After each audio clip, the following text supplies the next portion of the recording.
नमस्कार दोस्तों, आप देख रहे हैं द हिंद 24 न्यूज। मैं हूं आपके साथ एकांशा सोनी। चलिए नजर डालते हैं आज की मुख्य खबरों की ओर। महाल्या के पास नादिया में शांतिपुर पेंटर्स द्वारा एक अनोखी पहल। गणिकापल्ली की महिलाओं के सम्मान के लिए और गणिकापल्ली के भीतर समाज की सभी महिलाओं के सम्मान के लिए लाइव पेंटिंग कार्यक्रम का विरोध करें।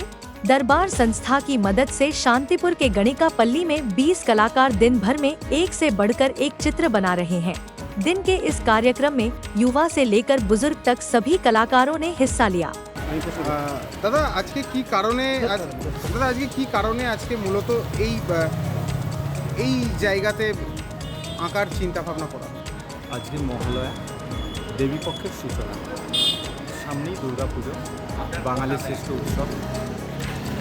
আমাদের সমাজ ব্যবস্থা এই গণিকাপল্লীর মানুষগুলোকে অন্ধকারেই রেখে চলেছে সারা জীবন ধরে, অথচ স্বয়ং দেবী সে তার নিজের মূর্তি তৈরি করে এখানকার মাটি দিয়ে প্রধান উপকরণ হিসাবে, অর্থাৎ মা দুর্গা তাদেরকে কাছে টেনে নিয়েছে। এখন আকাশের নীল আকাশের এখন মেঘেরই ছায়া। সকাল থেকে আবহাওয়াও শরতের মতো না, আমরা একটা দুঃসময়ের মধ্যে দিয়ে চলছি।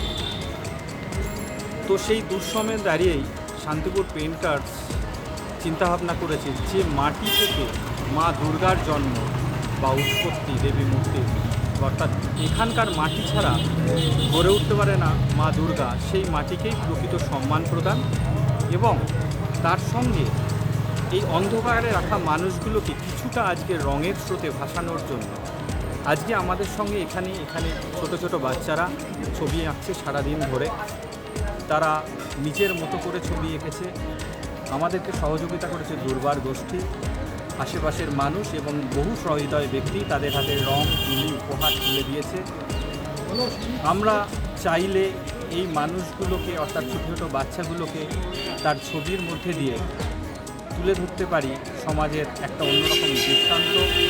আমরা চাই এরাও পুজোর আগে রামধনুর রং ছড়াক, আমাদের মেঘলা আকাশ কাটুক, শরতের আবহাওয়া চারিপাশে ছড়িয়ে পড়ুক, সুগন্ধে ভরে উঠুক উৎসব সকলের কাছে। প্রশ্ন, হ্যাঁ, আমাদের ভিতর আর প্রতিমা আঁকার বিষয়ে আমাদের অনুষ্ঠানে যে কর্মসূচির সূচনা ছিল সেটা ছিল সম্পূর্ণ ভিন্ন প্রক্রিয়ায়। এখানকার যে মহিলারা আছে তারা তাদের ঘর থেকে মাটি এনে আমাদের ক্যানভাসের ওপর টিপ দিয়ে দিল। তারপর আমরা প্রত্যেকেই নারী শক্তি অথবা দেবী মূর্তি আঁকছি। তো এখানে আঁকার ক্ষেত্রে আমাদের ভেতরেও একটা বিস্ফোরণ আছে এই মুহূর্তে। চারিপাশের যে সমস্ত পাশবিক ঘটনা ঘটছে রাজ্য এবং রাজ্যের বাইরেও, অর্থাৎ নারীদের ওপর যে নারী শক্তির ওপর যে আক্রমণ, আক্রোশ, লাঞ্ছনা, ব্যবহারের উপকরণ এবং অশিক্ষার প্রকাশ যেটা আমরা চারিপাশে দেখতে পাচ্ছি, সেই নারী শক্তিকেই আমরা দুদিন বাদে পুজো করব। অর্থাৎ সেই নারী শক্তি আমাদের কাছে অন্য রূপ ধারণ করছে, প্রতিবাদের রূপ ধারণ করছে আমাদের ভেতর থেকে। তাই জন্যই হয়তো আমাদের ছবিগুলো এই রকম। প্রশ্ন রাখবো, ইতিমধ্যে আরজিকর কাণ্ড নিয়ে আপনারা রাস্তায় নেমেছেন, ছবি এঁকেছেন, আজও সেরকম একটি প্রতিফলন পাওয়া গেল, কী বলবেন? আজকে আমরা শুধু আরজিকরকে নিয়ে রাস্তায় নামিনি, আমরা এর আগে আরজিকরকে নিয়ে অনেক ছবি এঁকেছি। আজকে আমরা নারীদের সম্মান, সুরক্ষা, হয়তো আরজিকরের সঙ্গে এই ঘটনার মিলতে পারে, কিন্তু আমরা এই জায়গাটাকেই বেছে নিয়েছি। প্রকৃত অর্থে আমরা নারীদের সম্মান দিতে পারি না, সমাজ আমাদের দিচ্ছে না।